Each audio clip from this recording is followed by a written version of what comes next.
या चण्डी मधुकैटभादि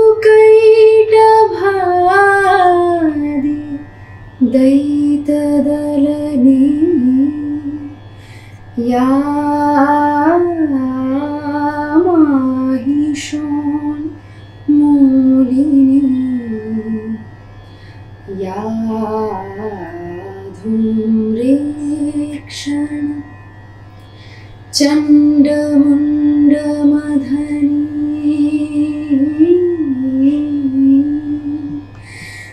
या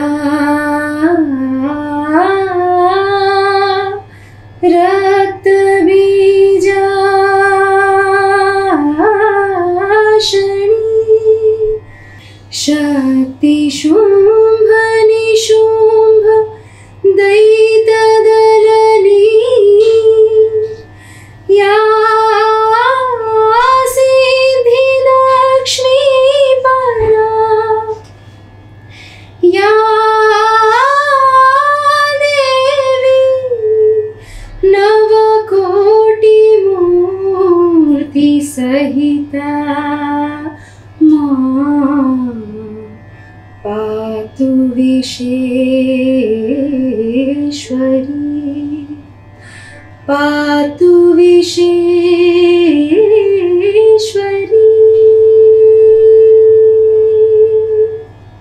দুর্গাপুজো শুধু বাঙালির যে শ্রেষ্ঠ উৎসব তা নয়, এটি বাঙালির আনন্দের মিলন উৎসব।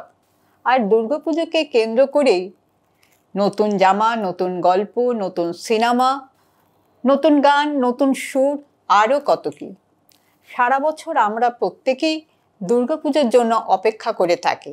আর মাত্র কয়েকটা দিন তো বাকি, ইতিমধ্যে কাউন্টডাউন শুরু হয়ে গেছে। আমরা প্রত্যেকেই নিজের মতো করে মা দুর্গার আসছেন সেই উৎসবকে নানাভাবে সেলিব্রেট করছি। আগমনীর আলোয় নামক একটি অনুষ্ঠান আজ আমরা উপস্থাপন করছি। 44 ক্লোজ টু দ্য স্টার্স এবং 6 বালিগঞ্জ প্লেসের এটি যৌথ প্রয়াস। আর এই অনুষ্ঠানে আমার সঙ্গে রয়েছেন বেশ কিছু বিশেষ অতিথি। তাদের থেকে শুনব দুর্গাপুজোকে কেন্দ্র করে নানা অজানা গল্প। সেই সঙ্গে জানব 250 বছরের প্রাচীন হাটখোলা দত্তবাড়ির পুজোর গল্প। আপনারাও আমার সঙ্গে থাকুন। আজকে আগমনীর আলোয় যে বিশেষ অতিথিরা এসেছেন তাদের একে একে আপনাদের সঙ্গে আলাপ করিয়ে দিই। আজকে যে গান দিয়ে আমাদের অনুষ্ঠানের সূচনা হলো, গানটি গাইলেন এই মুহূর্তে জনপ্রিয় গায়িকা ঈর্ষিতা মুখোপাধ্যায়। আমার ডান দিকে রয়েছেন বিশিষ্ট পরিচালক বীরেশ চট্টোপাধ্যায়। আপনাদের নিশ্চয়ই মনে আছে, যিনি অগণিত হিট দিয়েছেন বাংলা ইন্ডাস্ট্রিকে। শুধু তাই নয়, তার লেখা ছবিও কিন্তু বলিউডে তৈরি হয়েছে। এরপর আমার পাশে রয়েছেন জাতীয় পুরস্কার জয়ী মেকআপ আর্টিস্ট সোমনাথ কুণ্ডু।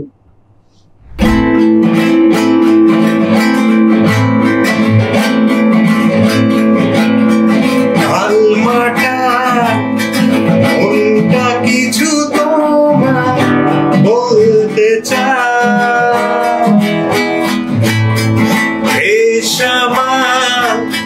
ভাবনাগুলো তোমার ছুতে চাই। আমি শুধু চেয়েছি তোমার, আমি শুধু চেয়েছি তোমার, আমি শুধু চেয়েছি তোমার, আমি শুধু চেয়েছি তোমার। না বলা স্মৃতিগুলো মন পাহারায়, আমি শুধু চেয়েছি তোমায়, আমি শুধু চেয়েছি তোমায়, আমি শুধু চেয়েছি তোমায়, আমি শুধু চেয়েছি তোমায়। আপনারা নিশ্চয়ই গান শুনে বুঝতে পেরেছেন আমাদের সঙ্গে কে আছেন? তরুণ প্রজন্মের জনপ্রিয় সুরকার গায়ক স্যাভি। তার সুরে অগণিত বাংলা কমার্শিয়াল ছবি রয়েছে, শুধু এখানে নয়, বাংলাদেশেও। এবার স্যাভির পাশে যিনি বসে আছেন তিনি জনপ্রিয় পরিচালক, প্রযোজক। তার পরিচালনায় প্রযোজনায় অনেক মেগা ধারাবাহিক ইতিপূর্বে সম্প্রচারিত হয়েছে। 2 বছর আগে তিনি তথ্যচিত্র পরিচালনা করে রাষ্ট্রপতি পুরস্কার পেয়েছেন। তথ্যচিত্রের নাম হলো এথস অফ ডার্কনেস। সম্প্রতি তার পরিচালিত একটি তথ্যচিত্র নন্দনে প্রাইভেট স্ক্রিনিং হয়ে গেল। এই তথ্যচিত্রের নাম হলো আধার পটুয়া। তিনি হলেন অভিজিৎ বন্দ্যোপাধ্যায়। আর দুর্গাপুজোকে কেন্দ্র করে যদি কোনো আড্ডা হয়, সেখানে তাকে ছাড়া তো ভাবাই যায় না। তিনি হলেন জনপ্রিয় গীতিকার, চিত্রনাট্যকার প্রিয় চট্টোপাধ্যায়। মনে পড়ছে তো?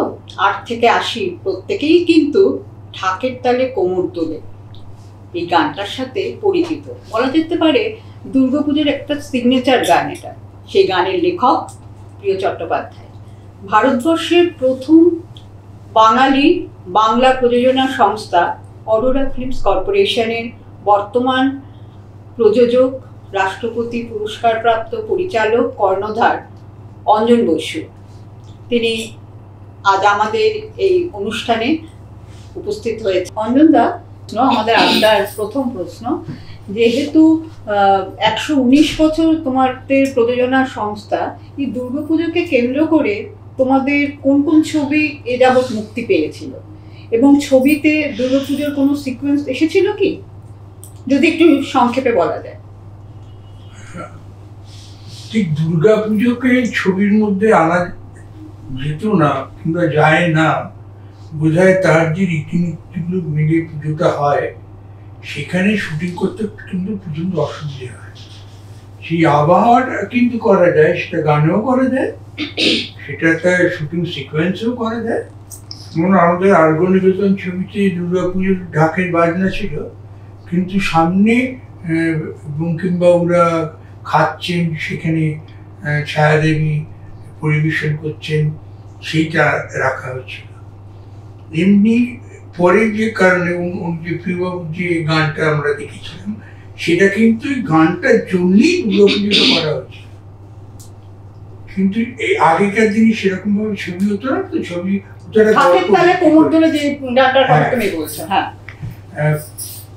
একটা কন্টেন্ট বা একটা গল্পের উপর ভিত্তি করে হতো, সাহিত্যের ভিত্তি করবো।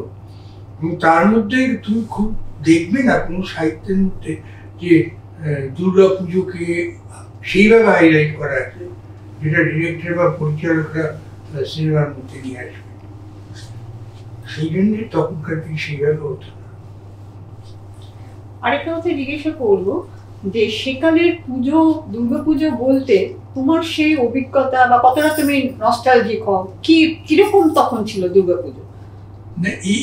ইতিমধ্যে আমি একটা এই 119 বছরের অভিজ্ঞতা আমি যেটুকু শুনেছি বা জেনেছি, সেটা হচ্ছে বাংলা ছবি তো ভারতবর্ষের প্রথম ছবি যেখানে আবেগ এসেছিল ছবিতে। তার আগে যে ম্যাডান সাহেব ছবি করতেন বম্বে থেকে অ্যাংলো ইন্ডিয়ান মহিলাদের দিয়ে ছবি করে কলকাতার দুটো সিনেমা হল, একটা হচ্ছে প্রেস ক্লাবের সামনে আর একটা হচ্ছে এলফিনস্টোন, যেটা চ্যাপলিন এবং ভেঙে এখন বাড়ি হয়ে যাচ্ছে, সেখানে কিন্তু কোনো বাঙালি প্রযোজকের ছবি দেখানো হবে না। কারণ ওর এই একচেটিয়া ব্যবসার যে ধরন, সেই ধরনটার জন্যে আমাদের যে প্রথম ছবি হয়েছিল 1920 সালে ফিচার ছবি, সেই ফিচার ছবি দেখানোর কোনো জায়গা পাওয়া যাচ্ছিল না। তখন আর একটা মজার ব্যাপার ছিল, সেটা হচ্ছে যে সমস্ত সাংস্কৃতিক পরিমণ্ডলটা ছিল উত্তর কলকাতায়। এধারে জমিদার বাড়ি দেবেলে, ওদের অতগুলো থিয়েটার হল, তার পাশে আলকাপ বা ওই ধরনের যেসব গান টানগুলি ছিল সেগুলোর জন্য আসল বসত। কিন্তু তার ফলে হলো কি, আমাদের ছবি দেখানো যাচ্ছে না। ভবানীপুরে তখন, যেটা এখন পূর্ণ সিনেমা, এখন ভেঙে গেল। পূর্ণ সিনেমার নাম এরা ছিল রসা থিয়েটার। দক্ষিণ কলকাতার যেসব বত্রিষ্ট বাঙালিরা ছিলেন, যেমন ক্যালকাটা কেমিক্যালস, যেমন বিসি ঘোষ, ব্যারিস্টার, তারাও কিন্তু ওখানে একটা থিয়েটার খুলেছিল, রসা থিয়েটার। তারা ভেবেছেন যদি উত্তর কলকাতার লোক আসে তাহলে কেন দক্ষিণ কলকাতায়? কিন্তু দক্ষিণ কলকাতা ততটা কালচারালি ডেভেলপ ছিল না তখন। সেইখানে দাদু এবং তৎকালীন যারা প্রডিউসার ছিলেন তারা ঠিক করেছিলেন যদি কি অ্যাপ্রোচ করো।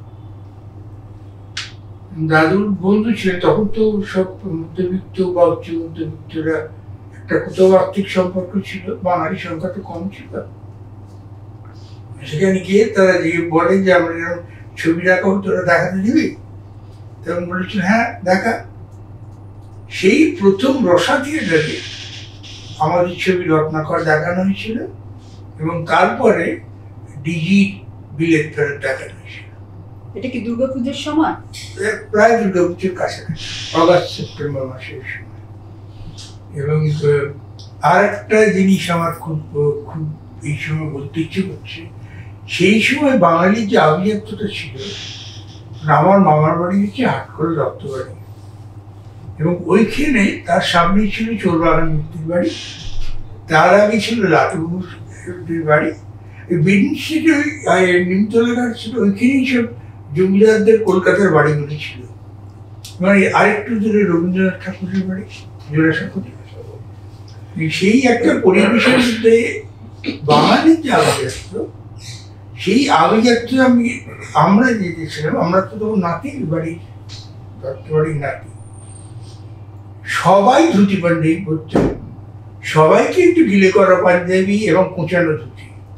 পুরুষেরা মহিলারা এবং মহিলারা প্রত্যেকে কিন্তু তাদের যে গহনাগুলো তারা তৈরি করা হতো যে সময়, সেই গহনাগুলো পরতেন এবং তার সঙ্গে মিলিয়ে শাড়ি এবং তার সঙ্গে অন্যান্য জিনিসগুলো তারা সেগুলো পরতেন। এবং সেই একটা যে সেই একটা যে ভালো লাগা, তার সঙ্গে মা দুর্গার মূর্তি কিন্তু অন্যরকম ছিল, ঘোড়ার মতো ছিল সিংহ। এবং আমাদের মামার বাড়ি চোরবাগান মিত্তির বাড়িরও, এবং অসুর আগে থেকেই অসুর মা দুর্গার ওই চোখের দৃষ্টিতে সেইভাবে মূর্তিগুলো তৈরি করা হতো। এবং সেই যে একটা পারিবারিক একটা আবেগের জায়গা ছিল, সেটা কিন্তু আমার এত বছর বয়সী দেওয়ার পর, এবং তার সঙ্গে ঢাকের আওয়াজ, এবং ঢাকের আওয়াজ আরতির এক একটা আরতি এক এক রকমের ঢাক বাজানো। দশমীর দিন নীলকণ্ঠ পাখি আসা, নীলকণ্ঠ পাখির লোকটা দুপুরবেলায় আসতো, ওইখানে যত জমিদার বাড়ি ছিল সব বাড়িতে নীলকণ্ঠ পাখি দেওয়া হতো। নীলকণ্ঠ পাখি আগে মানে বিসর্জন দিয়ে নীলকণ্ঠ পাখি রেল লাইনের ওপর থেকে ছেড়ে দেওয়া হতো, এবং সবাই মিলে একসঙ্গে ঢাক বাজানো হতো যে নীলকণ্ঠ পাখিটা আমাদের চোখের সামনে দিয়ে চলে যায়, সাপোজ তুমি ওপরে গিয়ে শিব ঠাকুরকে খবর দিচ্ছি যে মা দুর্গা। কিন্তু সেই যে ব্যাপারটা না। এবং আমাদের মামার বাড়ি আর একটা ব্যাপার ছিল, সেটা হচ্ছে যে ওরা একটা গান গাইতেন সবাই মিলে, বঙ্গ আমার জননী আমার, রাত্রি আমার দেশ, জানাগো মাতর মলিন বসন, কেনাগো মাতর দুঃখ পেয়েছে। তখনকার দিনে কিন্তু স্বাধীনতার আগে ওই গানটা কিন্তু ব্রিটিশ পুলিশ বারণ করত, কিন্তু এরা সবাই মিলে গাইতেন। এবং সেই গাইতে গাইতে আমরা তো কারোর ভাগ নেই, আমাদের তো পাহাড়ে নিয়ে যাওয়া হতোই, এবং দেখা হতো যে নিমতলা থানা থেকে কেউ প্রোটেস্ট আসছে কিনা। সেই যে ব্যাপারগুলো, সেগুলোর মধ্যে পুজো আঙ্গিকভাবে আমাদের আত্মার মধ্যে ঢুকে গেছে। এখন যখন পুজো হয়, থিমের পুজো হয়, সব হয়, কিন্তু কোথাও আমার সেই মা দুর্গার চোখটা, সেই সাজটা কিন্তু এখনো রাখা আছে। এখনো তো পুজো হয়, 250 বছর হয়ে গেল। শুধু আমাদের বাড়িতে, মামার বাড়িতে নয়, অন্যান্য চোরবাগান মিত্তির বাড়িতে হয়, সাতবাবু লাটুবাবুর বাড়িতে হয়, কিন্তু ছাঁচটা সেইটা আছে। সেই যে ভালো লাগাটা না ভাই, চৈতালি, সেটা না কিন্তু আমাদের মনের মধ্যে একদম রয়ে গেছে। এবং আর একটা জিনিস আমি বলছি, সেটা কিন্তু কেউ রাগ করবেন না, সেটা হচ্ছে আমরা যারা সিনেমার ব্যবসা করতুম সমাজে অপ্রান্তীয় ছিলাম, এবং আমাদের কেউ কিন্তু উপযুক্ত সম্মানটা দিত না। একটা জিনিস কিন্তু ওনার আলোচনায় চলে এসেছিল, মানে আমার যেটা মনে হলো, উনি প্রথমে শুরু করলেন যে প্রথম দিকে যারা ফিল্মের সাথে যুক্ত ছিলেন তারা ওইভাবে সম্মান পেতেন না।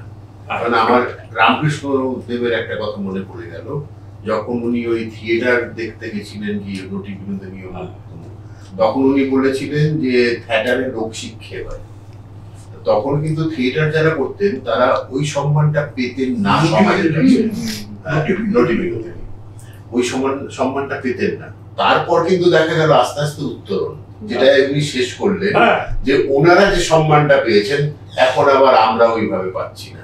আমি আশা করবো যে আগামী দিনে আবার ওই উত্তরণের জায়গা আমরা গান শুনবো, কারণ আমাদের সঙ্গে রয়েছে স্যাভি, রয়েছেন ইকশিতা, একটু গান শুনবো।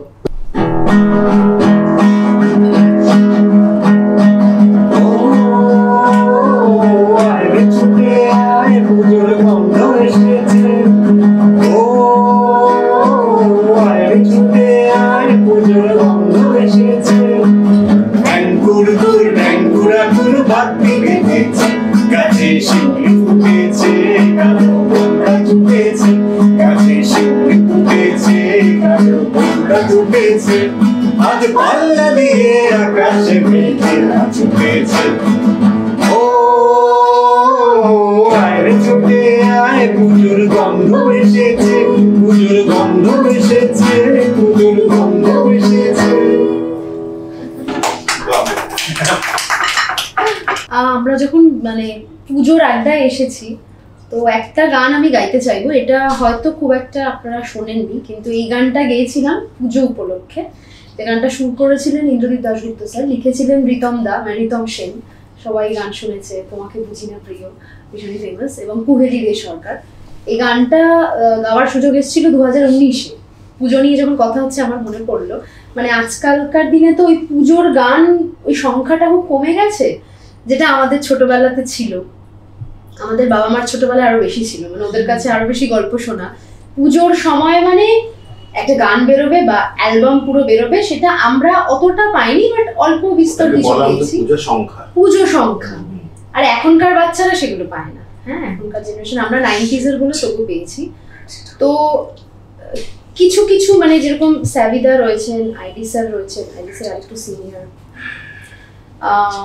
ওনাদের তরফ থেকে আমরা তো এক্সপেক্ট করি ভালো ভালো কাজ। তো আইডি স্যার এই কাজটা এনেছিলেন, এটা অ্যাকচুয়ালি রাজ চক্রবর্তী প্রোডাকশনসের জন্য ছিল, এবং এই গানটা আমার গাইতে ইচ্ছা করলো। আমি ছোট্ট করে 4 লাইন শোনাচ্ছি, মজার লিরিক্স। মহালয়ার ঢাকের বলে ঘরে ফেরার গান, পঞ্চমী রাত প্যান্ডেলে ভোর ভোলায় অভিমান, ষষ্ঠীতে মন মায়ের বোধন, ঘণ্টা ছুটির বাজে, থাকলে এলেন সপ্তমীতে কাজল কারু কাজে, আসে মা দুর্গা, আসে আসে মা দুর্গা, আসে। Thank you.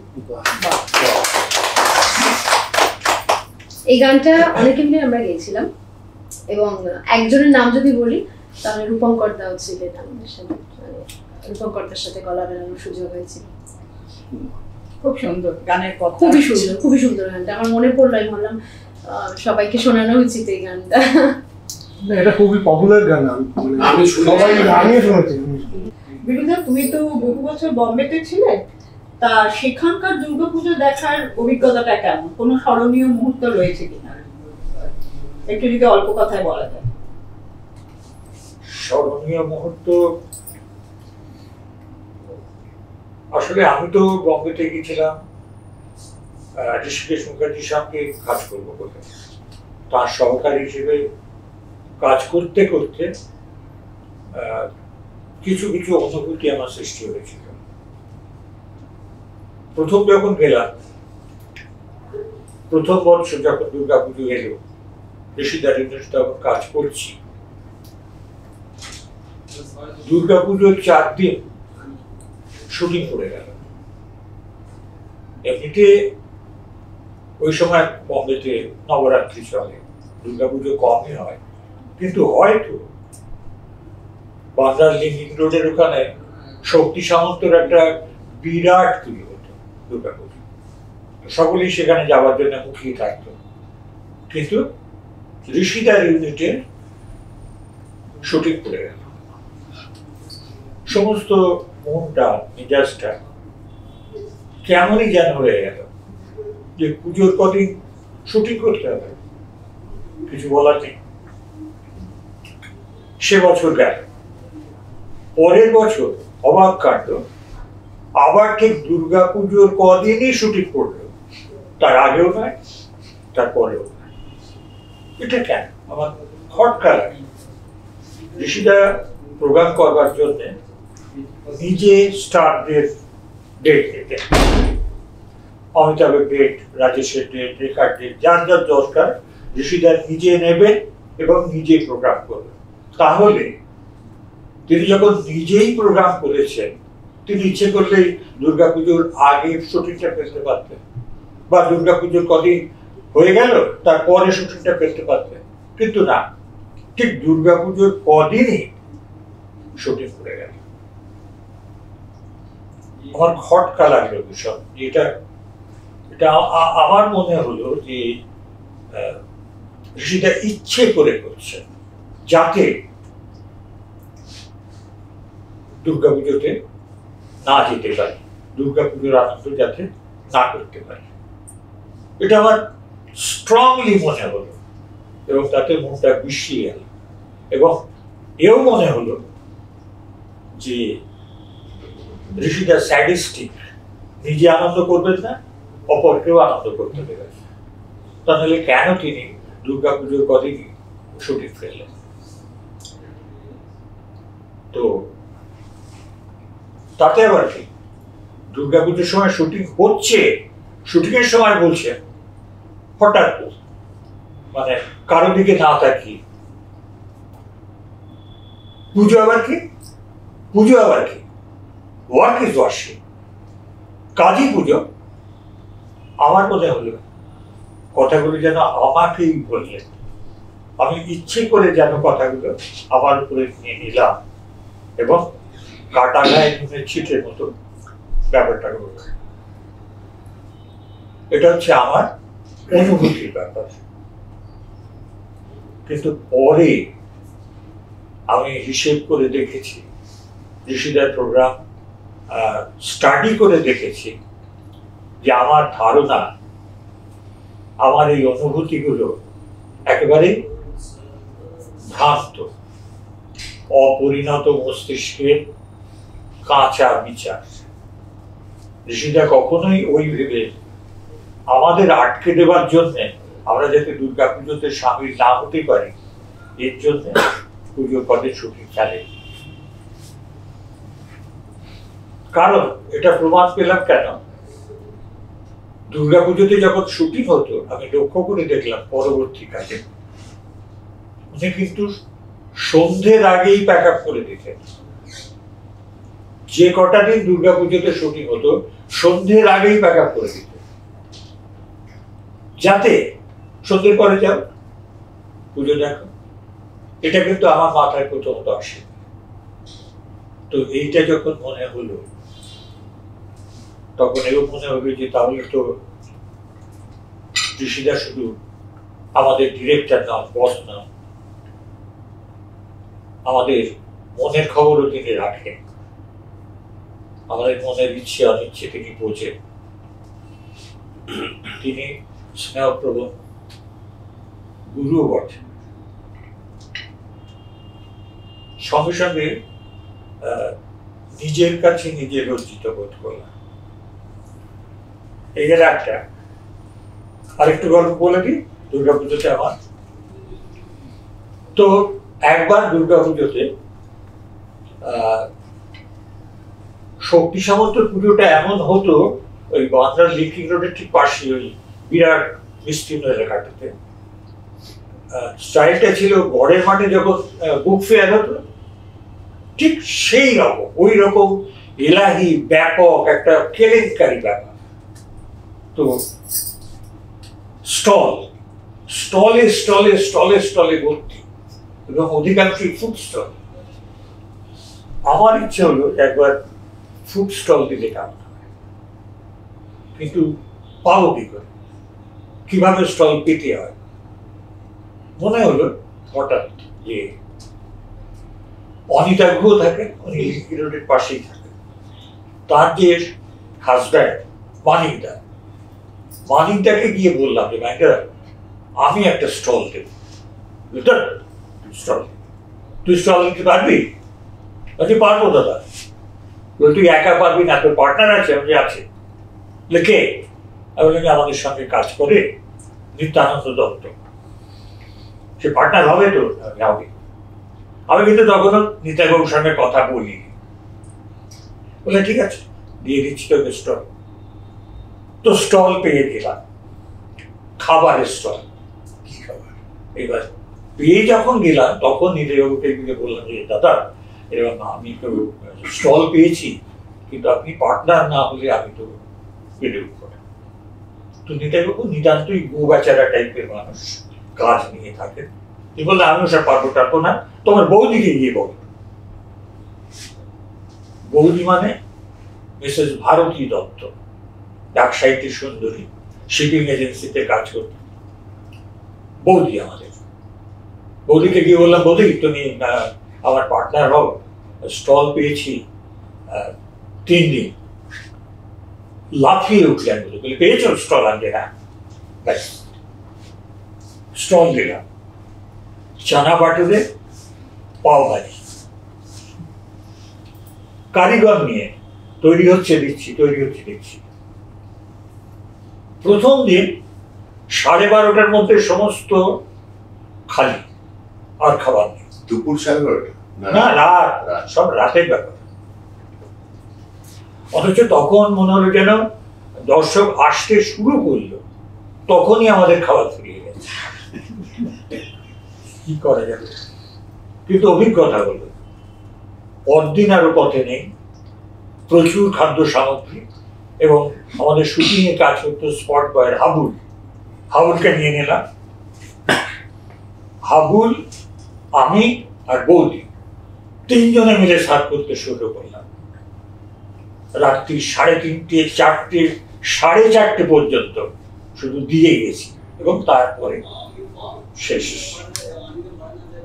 নবমীতেও তাই। মানে শরীরের উপর অকথ্য অত্যাচার, কিন্তু মন একেবারে ভর্তি আনন্দে, এক নতুন অভিজ্ঞতা। মন আর লাভের ভান্ডারও পরিপূর্ণ। একদম। তো লাভ করলাম, প্রচুর লাভ করলাম। এবং বৌদিকে গিয়ে বললাম বৌদি এত টাকা লাভ করেছি। তাই? ও টাকা তুমি রেখে দাও, আমাকে লভ্যাংশ নিতে হবে। না বৌদি তা হবে, তুমি আমার পার্টনার, ব্যবসায়িক পার্টনার, যা হবে 50-50 ভাগ করে নেব। ভালোই লাভ হয়েছিল, কত মনে নেই, বাট হয়েছে। এটুকু থাক। আচ্ছা, সোমনাথদাকে একটু জিজ্ঞাসা করবো। সোমনাথদা, তুমি তো প্রস্থেটিক মেকআপ আর্টিস্ট হিসেবে একজন সফল বাঙালি গর্ব, তুমি জাতীয় পুরস্কারও তোমার ঝুলিতে রয়েছে। তুমি কোনোদিনও মা দুর্গাকে সাজানোর তোমার সুযোগ ঘটেছে? মা দুর্গা সাজানো বলতে মানে দেখো, আমার তো মেকআপ করেই সাজানো। এমনি যদি বলো আমি মাটির, মানে আমি নিজে যেহেতু বানাতে পারি স্কাল্পচার, আমাদের বাড়িতে একটা কালচার ছিল যে বাবাও পারতেন, আমিও পারতাম, মানে ওখান থেকেই শেখা, এবং সেরকম ঠাকুর বানানোও আছে বাড়িতে।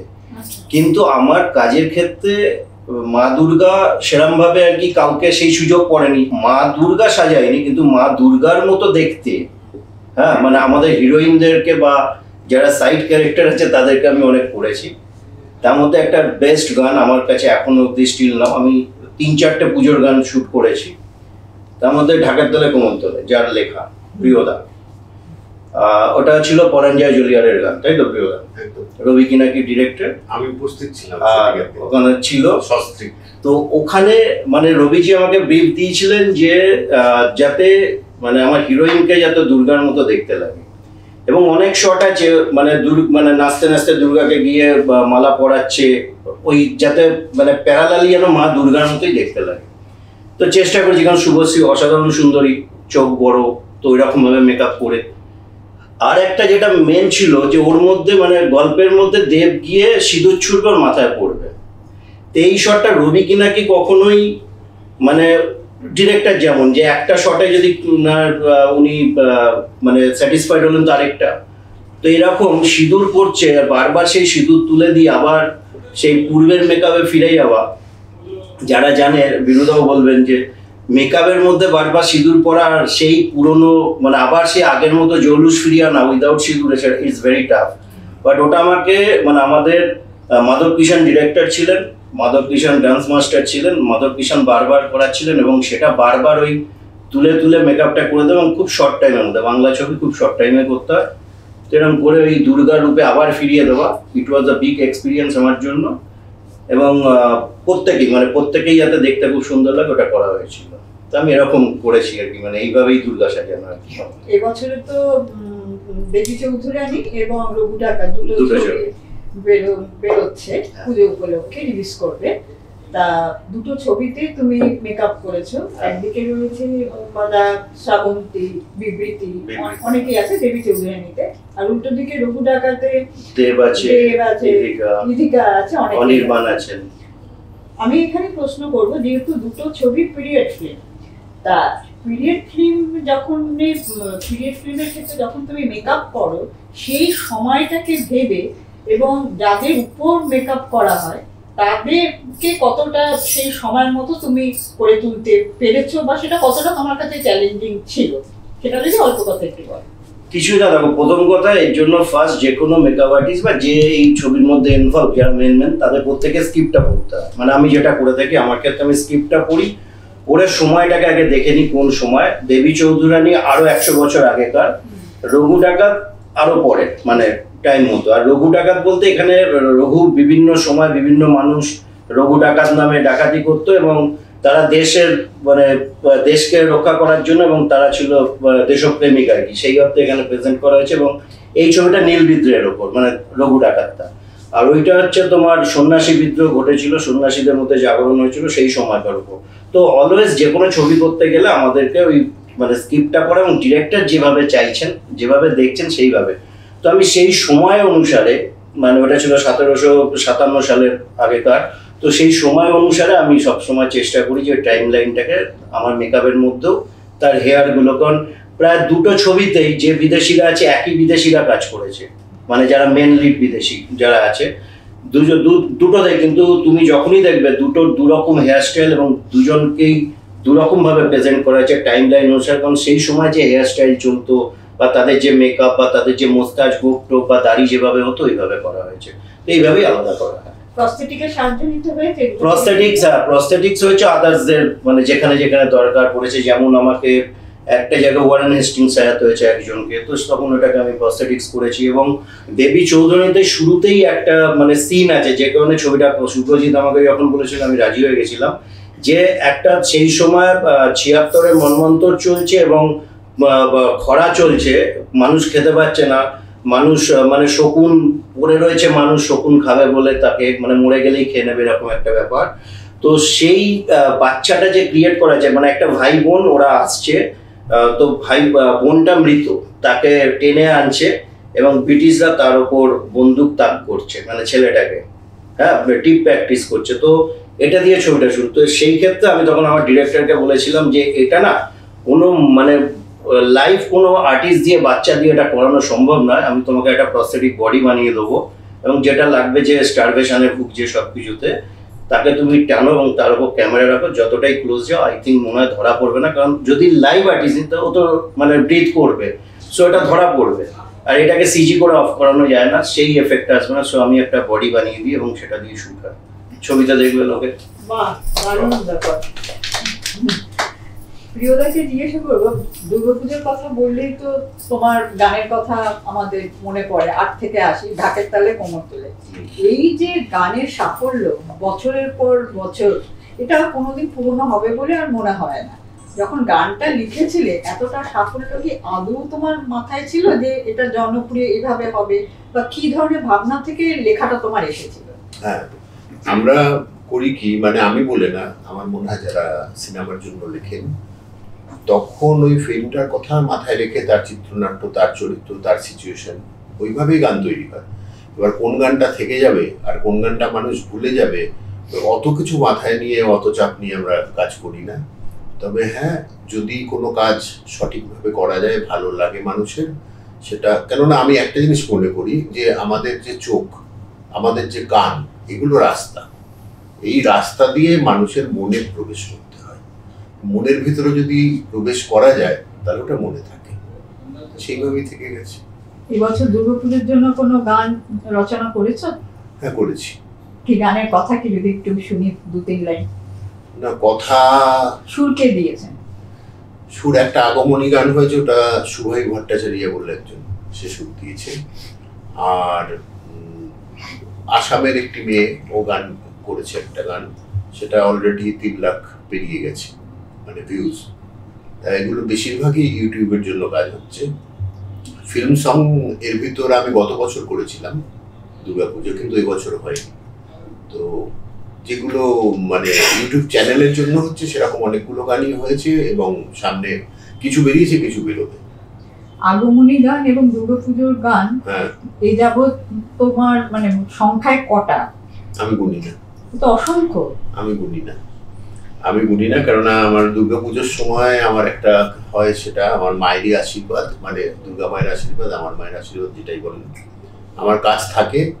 এবং আমি খালি ভাবি যে একই বিষয়ে আমি প্রতি বছর নতুন নতুন কি করে লিখব, সেই তো মানে শব্দ চয়ন তো ওর ভেতর থেকেই আনতে হবে। আর বিষয় তো ওটাই, মা আসছেন, তারপর সপ্তমী, অষ্টমী, নবমী, দশমী, বিসর্জন, নমুক, ঢাক, এই শব্দগুলোই ঘুরে ফিরে আসে। আমার কোনোদিন ভয় লাগে খালি যে আমি কোনোদিন এরকম না হয় যে আমার আগে লেখা আবার পুনরাবৃত্তি করলো, যে আমি ভুলে গেছি ওই লাইনটা, সেটা অন্য কোনো গানে চলে এলো, এতটাই চাপ। কিন্তু এখন অব্দিও হয়নি, তো চলছে আর কি। একটা সময় দুর্গাপুজোকে কেন্দ্র করে গান তৈরি হতো, গান রিলিজ করতো, এখন তো সেই ব্যাপারটা সে অর্থে তো নেই। আর সেই গান কিন্তু প্যান্ডেলে আমরা শুনতাম, প্যান্ডেলের বাজার আগের থেকে আমাদের শুনতাম আর কি, আমাদের ছোটবেলার কথা বলছি। তো এই জায়গাটা তুমি কতটা মিস করো আর কি একজন গীতিকার হিসেবে? অ্যাকচুয়ালি আমি ছোটবেলায় যখন গান বাজনা শুনতাম, তখন আমি নিজে কোনোদিন ভাবিনি যে আমি গান লিখবো, আমার গানই প্যান্ডেলে প্যান্ডেলে শোনা যাবে, বা ভারতবর্ষে কেন পৃথিবীর যে কোনো জায়গায় পুজো হবে আমাদের ওই গানগুলো বাজবে। শুধু ঢাকের তালে বলে নয়, ঢাক বাজা, কাসর বাজা, যেটা শ্রেয়া দিয়েছে সেটাও, এরকম অনেক গানই আমার হিট আছে। তারপর এর করা, আকাশের করা একটা আছে, বছর বছর আসতে হবে তোমায় দুর্গা মা। তো ছোটবেলায় আমি যখন গান শুনতাম, আমাদের বাড়িতে আমার মনে আছে বাবা যেদিন স্টিরিও নিয়ে এলেন, তখন আমরা শুনতাম যে এটা স্টিরিও মানে কি না, ওইখানে একটা বক্স আছে, ওইখান থেকে ঘোড়াটা চলতে শুরু করবে, টপক টপক টপক করতে করতে এই বক্সে গিয়ে শেষ হয়, মানে ওই প্ল্যানিংটা ওইভাবে করা থাকতো। তো সেইটা শুনেই আমরা মজা পেতাম। HMV 1010 একটা ছিল, ও তাতে লং প্লে ওকে সব ছিল, তো রেকর্ড কিনে বাজানো হতো। খাটনি ছিল অনেক, মানে একটা রেকর্ড বের করো, সেইটা জায়গা মতো চাপাও, পিনটাকে ঠিক পিন পয়েন্টে নিয়ে যাও যে ওইটাকে ওইভাবে চালাতে হবে, তারপর ওটা যদি ঠিক মতো না পড়ে করে একটা আওয়াজ হবে কিংবা বাজতে শুরু করবে, এ গেল রেকর্ড। এরপর আবার ক্যাসেটের ক্ষেত্রেও কি, ক্যাসেট দোকানে গিয়ে কিনে আনো, সেইটার খাপ খোলো, ক্যাসেটটাকে বার করো, তারপর সেটা ক্যাসেট প্লেয়ারে দাও, দিয়ে সুইচ অন করো। আর কোন গানটা আমি শুনবো সেইটা ওইভাবে সিলেক্ট করা যেত না, কেননা ক্যাসেটের ওইভাবে সম্ভব না। কিন্তু এখন কি হয়েছে সুবিধা, আমার অনেকে বলে অসুবিধা, আমি বলবো সুবিধা। কারণ আমাদের আগে যখন ক্যাসেট বেরোতো তখন বলতো যে মেদিনীপুরের ওদিকে আর যেতে পারেনি, কেননা ওখানে হয়তো মানে নর্থ বেঙ্গলে কোনো ক্যাসেট যদি কোনো কোম্পানি 1000 ক্যাসেট পাঠায়, সে 1000 ক্যাসেটে তার 5 টাকা করে লাভ হলে 5000 টাকা হবে। এবার সে যদি ওই টাকাটা কালেক্ট করতে যায়, হোটেল ভাড়া ট্রেন ভাড়া মিলে তার চেয়ে বেশি হবে, তো সুতরাং ওইখানে ক্যাসেট গিয়ে পৌঁছতো না, ওনারা পাঠাতেন না। কিন্তু এখনকার ক্ষেত্রে সার্চ করতেও সুবিধা, শুনতেও সুবিধা, আমাদের যে কোনো গান চাইলে পৃথিবীর যে কোনো কোনায় পৌঁছে যেতে পারে। তা ওইটা আমাদের একটা ভালো পাওনা। মানে আমরা অনেক কিছু হারিয়েছি, আবার পাশাপাশি এগুলো পেয়ে যাচ্ছি। ইউটিউবে যে এখন ফিল্মগুলো রিলিজ করছে না, সেটা কি তুমি মনে করছো যে এই সময়ের জন্য একেবারেই উপযোগী, মানুষ পছন্দ মতো শুনতে পারে? আমি বলবো সময়টাই রাজা।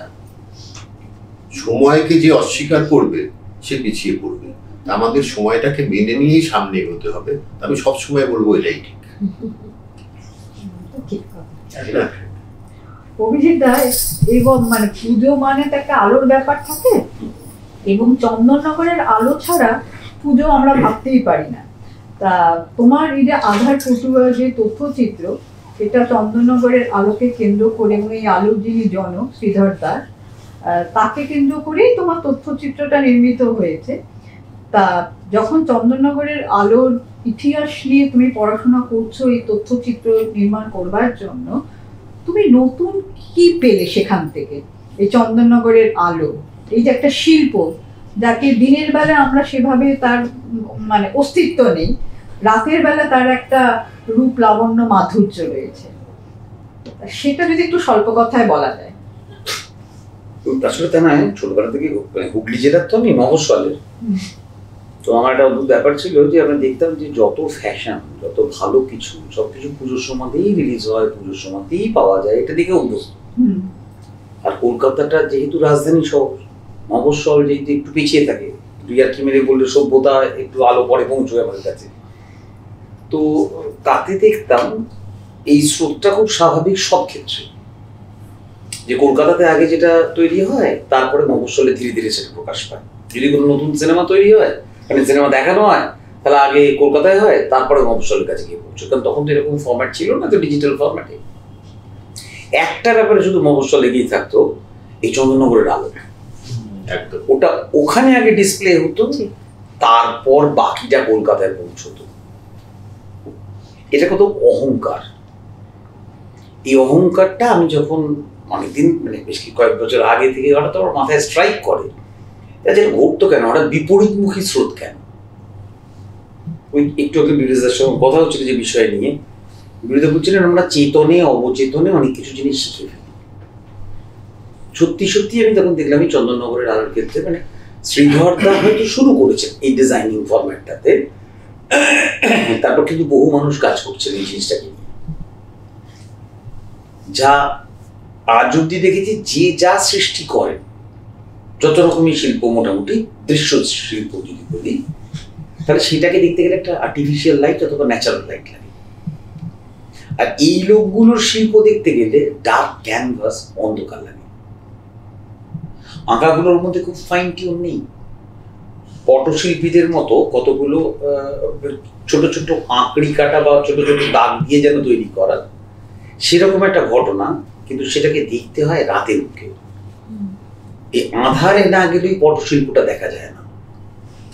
তো আমার কোথাও একটা স্ট্রাইক করলো যে এইটাই বোধহয় অদ্ভুত, এই পুজো, দুর্গা পুজো বা জগদ্ধাত্রী পুজোকে কেন্দ্র করে এই যে পুজো আগমনের যে আলো তোমরা যে নাম দিয়েছো প্রোগ্রামে, এই আলোটা দেখতে গেলে কিন্তু একটা অন্ধকার আকাশও দরকার। এই শিল্পীগুলো কোথায় কোথাও আধারেই রয়ে গেছে, যাদেরকে কেউ শিল্পী বলে নাম দেয়। তো আমার মনে হয় যে দেখি যেটা নামটা দিয়ে সবার কাছে জানতে, যে আধার পটুয়া শব্দটা আদৌ অ্যাকসেপ্টেড হয় কিনা। তো মা দুর্গার কাছে যেমন তাঁর আলোর ছটায় আমরা উদ্ভাসিত হই, সেই আলো যদি সামান্য তাদের কাছে গিয়েও পৌঁছে যায়, তাহলে শিল্প জগতে এটা একটা নতুন কোনো দিক হয়তো হয়ে উঠবে, যা আমার নাম জানা নেই। কারণ যে কোনো লোকই আমরা যারা সাধারণভাবে শুনি কথা বলি, এদের কি ইলেকট্রিক মিস্ত্রিগুলি ছিল। যেমন আগের যে ছবিটা আমি করেছিলাম, সেখানে যেমন মানে টেকনিশিয়ানদের উপরে ছবি করা বলতে যে ছবিটা ছিল, যে ডার্ক রুমে যারা কাজ করে তাদেরকে কেউ কোনোদিন নাম দিতে হবে ছবিতে বলে মেনশন করে। তোমার দুটো ছবির সাথে কিন্তু আধার একটা যুক্ত আছে। মানে আমি আলোয় পৌঁছানোর চেষ্টা করছি, মানুষের দিকে আলো ফেলাটাই কি না আমার ফেলবার অত দম নেই, কিন্তু যদি ঈশ্বরের আলো সামান্য পরিমাণ পাই তাহলে এই জীবনটা ভরতে পারবো। আমাকেও দেখো। এখানে একটু জিজ্ঞাসা করবো, যখন নাকি তুমি রিসার্চ করছিলে শোনা যায় যে পরিচালক সত্যজিৎ রায়ের ছবিতেও চন্দননগরের আলো ব্যবহার গোপী গাইন বাগাবাই। হ্যাঁ, কিন্তু আসলে আমি যেটা আমি বাবুদাকে সে প্রশ্নটা নিয়ে গিয়ে হাজির করি, তখন বাবুদা মানে সত্যজিৎ বাবুর ছেলে জি, ওনাকে আমি যখন জিজ্ঞেস করি যে অ্যাকচুয়ালি কারণ টাইটেলে কোথাও কিন্তু লেখা নেই এই আলোটা কে করেছে, ইউনিটের লোকেরা করেছে, ফিল্মের আর্ট ডিপার্টমেন্ট করেছে নাকি বাইরের কেউ করেছে। কারণ আমার স্ট্রাইক করে কোথায় শ্রীধরবাবু যে টেকনিকে কাজটা করেছেন, দুটো টেকনিক সেম, লাইট জ্বলার রিদমটা সেম, এইখান থেকে আমার স্ট্রাইক করে। কারণ সত্যজিৎবাবুর যদি হিসেব মতো বলি যে গোপী গাইন বাঘাবাইন যেখান থেকে উনি মাস হয়ে গেলেন সবার জন্যে, মানে সে কত কি বোঝে না বোঝে সিনেমার দরকার নেই, ভূতের রাজাকে দেখবার জন্য গিয়ে পৌঁছে যাবে। ওটা কত বড় ফিলোসফি বলছে তা আমি জানি না, কিন্তু ভূতের রাজাকে দেখবার জন্য সেটা 8 থেকে 80 গিয়ে হাজির হয়ে যাবে। তোরা বড় ভালো ছেলে, কাছে আয় এ শোনেনি এমন বাঙালি চট করে পাওয়া শক্ত। তো আমি গিয়ে সরাসরি ওরাকে জিজ্ঞেস করি যে এখানে ঘটনাটা কি হয়। তখন বাবুদাও বলেন যে না এরকম কোনো ডকুমেন্টস কিন্তু নেই অ্যাকচুয়ালি, কেউ এই প্রশ্নটা নিয়ে ভাবেনি, কিন্তু এই স্টার্টটা আমার কাছে মনে হচ্ছে খুব পিভটাল একটা পয়েন্ট। তার আগে অব্দি যদি পরস্পরকে ধরে রাখি সত্যজিৎবাবু, মানে ওই ধরনের ছবিগুলোর মধ্যে যে ক্লাস যেভাবে উনি বলছেন, যেভাবে মানুষ বুঝছে, সেটা যেন একটু বোধ বুদ্ধি ওয়ালালো। আর ঠিক গোপী গাইন বাঘাবাইন থেকে কারোর কোনো আর কোনো ব্যারিয়ার নেই, ভূতকে চিনি না এরকম তো ঘটনা ঘটে। তখন বাবুদার সঙ্গে কথা বলতে বলতে তারপর শতদলদা মানে শতদল মিত্র আর ডিরেক্টর শতদলদাকে আমি প্রশ্ন করতে গেলে, শতদলদা আমার সঙ্গে সময় কাজ করতেন, আমি একসঙ্গে সিরিয়াল করতাম না, কাজ করতেন অনেকদিন দীর্ঘদিন।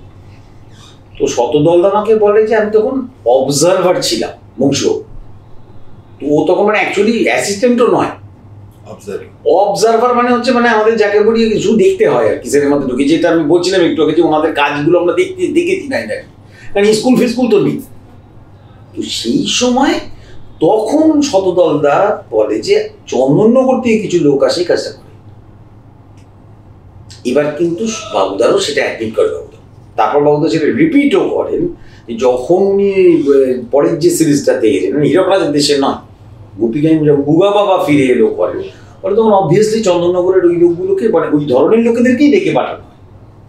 অ্যাকচুয়ালি টেকনোলজিটা ততক্ষণে ছড়িয়ে গেছে, স্প্রেড করে গেছে। এবার শ্রীধর বাবুই করেছেন নাকি অন্য কেউ করেছেন এটার ব্যাপারে আমি কিন্তু কনফার্ম নই, কেউই কনফার্ম নেই, কারণ শ্রীধর বাবুরও বর্তমান অবস্থাতে 85 বছর বয়সে একটু অ্যালজাইমারে ভুগছেন, উনিও কনফার্ম করতে পারেন। আদৌ কি চন্দননগরের আলো ব্যবহার হয়েছিল? ওটা ছাড়া আর কেউ করতেই পারে না, ওটা ইউনিটে কেউ করেনি। এবং সেখানে আর্ট ডিরেক্টর বলছে, আমরা আর্ট ডিপার্টমেন্টের লোক বলছেন যে না আমাদের ইউনিটের কেউ করেনি। এরম যন্ত্র দিয়ে ঘুরতো, একটা রোলার বলে বস্তু হয় যেটা জোরে জোরে ঘুরলে খড়খড় করে একটা আওয়াজ হতে থাকে, কতগুলো আঙুলের মতো টাচ করে থাকে, স্পক করে। সেই জন্য যেহেতু ডাইরেক্ট সাউন্ড ছিল তো ওই পুরো মেটেরিয়ালটা বাইরে রাখা ছিল। এই যে সূত্রগুলো বলছে এটা যোগফল করলেই কিন্তু এটা দাঁড়ায় গিয়ে চন্দন বাবুদা সেটা সরাসরি অনস্ক্রিন সে বলে বলছে যে হ্যাঁ ওটা চন্দননগরেরই মানুষ এসে করে। আরেকটা শোনা যে অযোধ্যার রাম মন্দিরে যে আলো ব্যবহার হয়েছে সেটা চন্দননগরের আলো কি? হ্যাঁ, শ্রীধরদারই ছাত্রের, ওনার নাম মনোজ সাহা। তো উনি শ্রীধরদার কাছে কাজ শিখেছেন এবং তারপর উনি দীর্ঘদিন প্রায় 37 বছর এগুলো ব্যবসা করছেন। ওই আলো দিয়ে ওনারা অযোধ্যাতে আলো করেছেন রাম মন্দিরে। এটা ছাড়া তো শ্রীধরদার আলো কখনো থেমস ফেস্টিভ্যালে, তো কখনো আমেরিকাতে বুলাদির ক্যাম্পেইনটা নিয়ে গেছে, তো কখনো জার্মানিতে ড্যারামে, তো কখনো লন্ডনে, আয়ারল্যান্ডে, নানান জায়গাতে ছড়িয়েছে। প্রায় মানে ভারতবর্ষে 10-15 লক্ষ লোক আর কি করে খায় এই আলোর কাজ করে। এটা ভয়ঙ্কর বড় একটা ইন্ডাস্ট্রি। তো এই আগমনীর আলো দিয়ে যদি তাদের গায়ে একটু আলো পড়ে আধার থেকে তারা বেরিয়ে আসে, তাহলে তো আমার মনে হয় এর থেকে বড় কাজ কিছু হতেই পারে না। আমরা যদি কোনো কারণে শ্রীধরবাবুর মতো মানুষকে স্বীকৃতি দিতে পারি, সেটা সরকারি যে কোনো তরফ থেকেই হোক, তাহলে আমার মনে হয় সেটার যে বড় কাজ আর কিছু হতে পারে না। আর একটা জিনিস খুব বড় ব্যাপার, মানে আমার মনে হয় আমাদের কলকাতায় যখন শিল্পীদের নামের পাশে বোম্বাই বা মুম্বাই লেখা থাকতো, বম্বে কিংবা মুম্বাই, তখন তাদের যেরকম আমাদের মনে হতো মুম্বাই থেকে এসছে, সেরকম আলোর ক্ষেত্রেও কিন্তু আলোক সজ্জায় অমুক ব্র্যাকেটে চন্দননগর, ওটাও কিন্তু একটা বিরাট ব্যাপার। তার মানে ওখানে আমরা মুম্বাই লিখছি মানে আমাদের ভালো লাগছে, এখানে চন্দননগর লিখছি মানে আমাদের মনে হচ্ছে বাবা আকর্ষণের কেন্দ্রবিন্দু। এই জায়গায় একটা জায়গা পৌঁছানো মানে এবং একটা লোকের কৃতিত্ব, সেটা বিরাট কৃতিত্ব, একদমই বাঙালির গর্ব, বাঙালির গর্ব। 100বার মাথায় কোনো সন্দেহ আচ্ছা স্যাবি, সুরকার হিসেবে যখন তোমার আত্মপ্রকাশ ঘটে ওটা আমাদের খুব সম্ভবত 2012 সাল। হ্যাঁ, তখন তো সিডির যুগ। হ্যাঁ। তা এখন তো সিডি পুজো উপলক্ষে বেরোনো গান সেটা তো বন্ধই হয়ে গেছে। একদম। তা সেটাকে কতটা মিস করো তুমি? এবছর কি তোমার সুরে কোনো দুর্গাপুজোর উপর গান প্রকাশিত হয়েছে? আমরা যখন ছোট ছিলাম তখন ওই সিম্ফনিতে, ধর্মতল যেটা একদম খুব পরিচিত দোকান, তখন সিম্ফনিতে মানে আমার ছোটবেলাও আমি দেখেছি মানুষ লাইন দিয়ে পুজোর গান কিনছেন আর কি। আমিও কিনেছি, নচিকেতা, শিলাজিৎ এদের সবার অ্যালবাম বেরোতো, আমিও কিনেছি আর কি। তো আস্তে আস্তে সেই চলটা আর কি কমে যেতে লাগলো। এখন তো ইজ ইকুয়াল টু জিরো আর কি বলা যেতে পারে। এখন মাঝে মাঝে ইউটিউবে দেখি পুজোর গান বেরোয়, আর এখন ম্যাক্সিমাম যেটা হয়ে গেছে পুরোটাই আর কি ফিল্ম সেন্ট্রিক হয়ে গেছে পুরো ব্যাপারটা, যেটা আমি মনে করি আর কি। পুজোর সময় অনেক গান বেরোয়, কিন্তু এই বছর মানে আমার কোনো গান বেরোয়নি এখনো পর্যন্ত। আর ঈশিতাকে জিজ্ঞেস করবে, এবছর পুজোয় কি কোনো গান তোমার সিঙ্গেল রিলিজ করেছে অনলাইন বা কোনো ছবির ক্ষেত্রে? না, এই বছর পুজোতে তো কোনো গান প্রকাশিত হয়নি। আসলে ওই যে আমি একটু আগে বলছিলাম, সাবিদাও বলছিল, পুজোর জন্য ডেডিকেটেডলি গান রিলিজ হওয়া তো এখন অনেকটাই কমে এসেছে। তাও অনেক ইন্ডিপেন্ডেন্ট শিল্পীরা যারা ইন্ডিপেন্ডেন্ট গান নিয়ে কাজ করেন চেষ্টা করে যাচ্ছেন পুজোর গান। আমাদের যেমন বৈশাখে যেরকম আমাদের আশা অডিও থেকে রিলিজ করে, আমাদের এসো হে বৈশাখ রিলিজ করেছে, সিকুয়েলও আমরা করেছিলাম। তো মানে আমরা কিছু মানুষ আমরা হয়তো চেষ্টা করে যাচ্ছি আমাদের মতন, যে মানে গান মানে ফেস্টিভ্যাল, এটা তো আমরা সবাই জানি, কিন্তু পুজো মানেই গান, এটা যেমন এখন কোথাও গিয়ে মিস করি। মানে ওই যে বলছিলাম যে আমাদের ছোটবেলাতেও সেটা ছিল, কিন্তু আমি যখন থেকে আর্টিস্ট হিসেবে কাজ করতে শুরু করেছি আমার মনে হয় সেটা অনেকটাই কমে গেছে। সেটা সবাই হয়তো স্বীকার করবে, অন্যরকম হয়ে গেছে ইন্ডাস্ট্রি এবং কাজকর্ম, কাজের ধরন সবকিছুই অন্যরকম। তো এই বছর পুজোর তো কোনো গান রিলিজ করেনি, এবং আমি মূলত ছবির গান গাই, ওয়েব সিরিজের গান গাই, সিরিয়ালের গান গাই, জিঙ্গলস করি। এখানে একটা প্রশ্ন আমি জিজ্ঞাসা করবো, যেহেতু তুমি একজন পারফর্মার, তা পারফর্মার হিসেবে এবছর পুজোয় কি কোথাও ফাংশন করার অফার তোমার এসেছে, বা তুমি যদি পুজোর সময় পূর্বে ফাংশন করে থাকো, শ্রোতারা কি ধরনের গান তোমার থেকে শুনতে চায়? দেখো, এই বছর পুজোতে আমি কলকাতাতেই আছি, এই বছর পুজোয় আমি কোথাও যাচ্ছি না। আমার মনে হয় আমি যদি জেনারেলি বলি, অল ওভার যদি বলি, মানুষ কিন্তু বাংলা গান শুনতে খুবই পছন্দ করেন। এবং শুরুর দিকে যে কথা হচ্ছিল যে পুরোনো বাংলা গান নিয়ে, মানুষ কিন্তু পুরোনো বাংলা গান শুনতে ভীষণ পছন্দ করেন। মানে সেটা নট অনলি মানে in Puja, but all through out the year মানুষ পুরোনো বাংলা গান ভীষণই প্রেফার করেন, এবং নতুন গানও মানুষ শুনতে চান। মানে আমি যখন পুজোতে শো করি, আমি মূলত কলকাতার মধ্যে মেদিনীপুর ওই দিকে আমি করি, মানুষ খুব এনথুজিয়াস্টিক্যালি। এবং আরেকটা কথা বলবো, সেটা হচ্ছে যে আমার নিজের কিছু গান আছে, যখন তারা জানে যে আমি সেই গানটি গেয়েছি, তারা কিন্তু শুনতে ইন্টারেস্টেড হয়, সেটা সবচেয়ে ভালো ব্যাপার। মানে এই যুগের গানও তারা শুনছে, এবং তারা লতাজি, আশাজি, সন্ধ্যা মুখোপাধ্যায় সেটাও চাইছেন, মান্না দেও চাইছেন, হেমন্ত মুখোপাধ্যায় চাইছেন। ভালো লাগে কিন্তু, মানে কি বলতো, এখন তো প্রচুর গান, প্রচুর কন্টেন্ট, তার মধ্যে থেকে ভালো গান বেছে নেওয়াটা তো সত্যি কঠিন মানুষের জন্য। মানে কোনটা ভালো নয়, কারণ প্রত্যেকেই তো শিল্পী, প্রত্যেকেই তো গান বানাচ্ছেন, তাদের এফোর্ট পুরোপুরি দিচ্ছেন। তো ওরকম তো মানে বলা যায় না এই গানটা বাজে, বা ও তৈরি করছে বাজেই হবে, এরকম তো কোনো ব্যাপার নেই। সবাই তাদের এফোর্ট দিচ্ছেন, কিন্তু হ্যাঁ, আউটপুট যেটা বেরোচ্ছে তার তো একটা ব্যাপার আছে। মানে সবাই তো ফার্স্ট হতে পারে না বা সবাই তো সেকেন্ড হয় না, সেরকমই আর কি। মানুষ নিচ্ছেন, মানে মানুষও খুঁজে বের করছেন, ভালো ভালো গান তারা নিচ্ছেন। এবং আরেকটা বলবো, মানে দেশের বাইরে কিন্তু এই প্রচলনটা খুব আছে, মানে এই পুজোর সময় যেটাকে আমরা বলি ওই একটা ঘরোয়া আড্ডার পরিবেশে যে গান বাজনা, ওটা কিন্তু দেশের বাইরে খুব পপুলার, এবং সেখানে মানুষ কিন্তু ভীষণ পুরোনো গান শুনতে পছন্দ করে। তো ভালো লাগে বিষয়টা। যেহেতু আজকে আমাদের অনুষ্ঠানের নাম আগমনীর আলোয়, তোমার কণ্ঠে ওগো আমার আগমনী আলো। হ্যাঁ নিশ্চয়ই, এটা এই গানটা নিয়ে একটা ছোট্ট কথা আমি সবাইকে বলে রাখি। মহালয়া যে অনুষ্ঠানগুলো হয় বিভিন্ন আমাদের বাংলা চ্যানেলে, সেখানে আমি মাঝে মাঝে গেয়ে থাকি, এবং এই গানটা আমার গাওয়ার সুযোগ হয়েছিল, ওগো আমার আগমনী আলো। এটা হয়েছিল, আমার সালটা এই মুহূর্তে মনে পড়ছে না, একটি জনপ্রিয় চ্যানেলে হয়েছিল। এবং এই গানটা আমি মানে পাবলিকলি গাইতে পেরে মানে প্রচণ্ড ভয় লাগছিল যখন গাইছিলাম, কিন্তু এটা একটা আমার মনে হয় এটা একটা মানে যে কোনো শিল্পীর জন্য এরকম আইকনিক গান পারফর্ম করা, তাও আবার এরকম পপুলার চ্যানেলে, আমার মনে হয় এটা খুবই একটা অপরচুনিটি, বড় অপরচুনিটি। সেটাও হয়েছিল আমার আইডি স্যারের দরুন, তার জন্য থ্যাঙ্কস। এবং হ্যাঁ, আমি গিয়ে শোনাচ্ছি।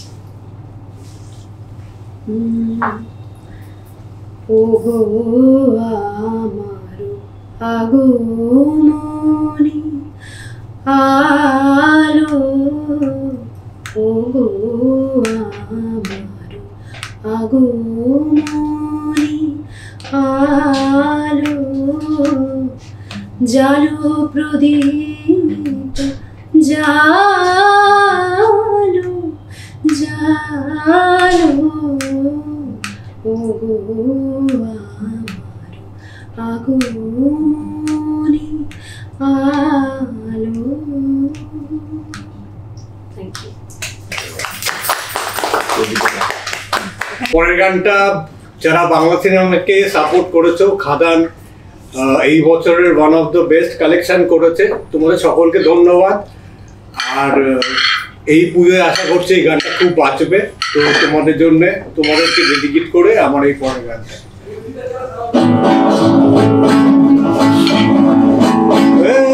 বাজা বাজা বাজা বাজা বাজা ধামসা মদন বাজারে, রাজা রাজা রাজা রাজা রাজা এলো মনের রাজা রে, ওরে ওরে ওরে ওরে রক্তে নিশান ওরে রে, ঘোরে ঘোরে ঘোরে ঘোরে ঘোরে তোর কি যখন ঘোরে রে, মহাদেবের ভক্ত আমি আনতে পারি প্রলয়, ভালোর ভালোর মন্দের জয়, কাউকে করি না ভয়। রাজার রাজা এলো, রাজার রাজা এলো, রাজার রাজা এলো, রাজার রাজা, রাজার রাজা এলো, রাজার রাজা এলো, রাজার রাজা এলো, রাজার রাজা। আজকে আড্ডাটা যেহেতু আগমনীর আলো, মায়ের আগমনের জন্য এই আড্ডাটা, আমার মনে হয় একটা গান না গাইলে একদম অসম্পূর্ণ রয়ে যাবে অনুষ্ঠানটা। সেটা হচ্ছে বাজলো তোমার আলোর বেনু। এবং বছরের পর বছর ধরে যেটা মানুষের মন জয় করে এসেছে, এবং আমার মনে হয় আগামী বহু প্রজন্ম এই গানটা গাইবে এবং মনে রাখবে। আমি আমার মতন করে ছোট্ট করে দিয়ে শোনাচ্ছি। বাজলো তোমার আলোর বেনু, বাজলো তোমার আলোর বেনু, মাতলো রে ভুবন, বাজলো তোমার আলোর বেনু, আজ প্রভাতে সে সুর শুনে খুলে দিল বাজলো বাজলো বাজলো তোমার আলোর বেনু। আগমনীর আলোয় আজকের এই অনুষ্ঠান এখানেই শেষ হলো। আপনাদের সকলের জন্য রইল শারদীয়ার শুভেচ্ছা। ভালো থাকবেন, সুস্থ থাকবেন।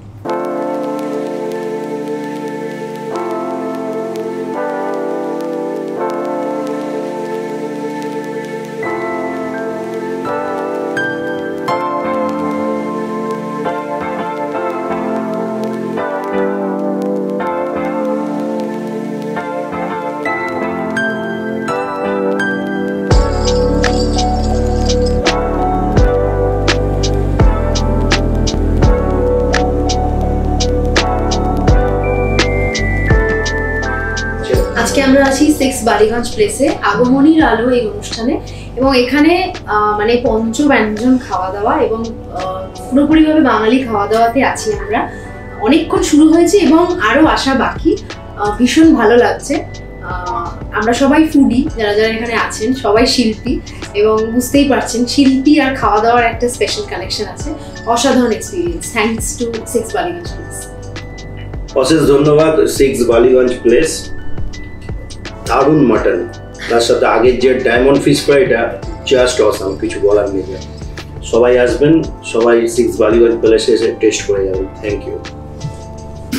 6 নম্বর বালিগঞ্জ প্লেস অসাধারণ ব্যবস্থা, খাওয়া দাওয়া, পানীয়, ব্যবহার, সব কিছু, আরাম বিরাম, কোনো কিছুর কোনো অভাব নেই।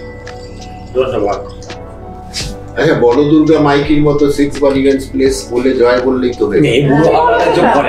তুমি বলো সেটা। 6 বালিগঞ্জ প্লেস জয়, 6 বালিগঞ্জ প্লেস জয়। না খুব ভালো খাবার দাবার।